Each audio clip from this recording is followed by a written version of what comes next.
Dear all, a fine morning. Obviously, when someone addresses you by a wrong name, you may not respond or may be felt miffed at it. So is the case when we try to communicate using approximate vocabulary instead of terminology. I'd like to elucidate the fact using a funny anecdote. Once upon a time, there was a mother. What was special about the mother, She was quite affectionate but foolish. She had only one son, and she showered her maternal affection on the only son. To her frustration, one day the son took sick. The concerned mother and the sick son visited a doctor. The doctor looked at the son and identified the cause of the illness. The boy was suffering from malnutrition.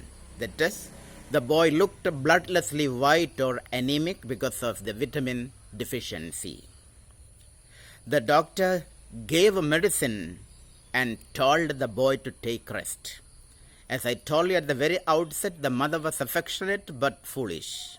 On her way back home, the mother purchased a banana from the fruit stall and an iron nail from a hardware shop. Inserted the iron nail in the banana and gave the son. Of course, the result will be counterproductive. But I would try to correct the story this way. It's a funny story, it's a simple story. But this is a story using vocabulary. We should retell the story using terminology.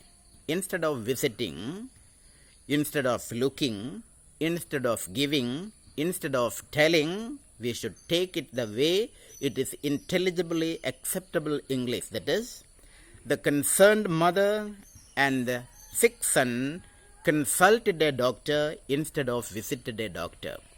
The doctor looked, it's a Malayalam terminology, instead.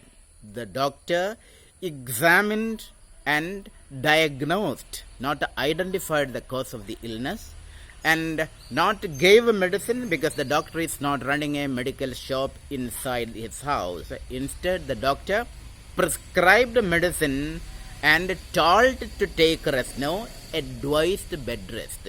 This is an English that you can cite anywhere. The other one is seemingly simple. This is the only type of English our children are exposed in the classroom. And I would like to call this English Lungi English. In Lungi, you can travel only within 1 kilometer radius. If you want to go beyond which, you have to come home, change your dress to a presentable one and go ahead. Thank you.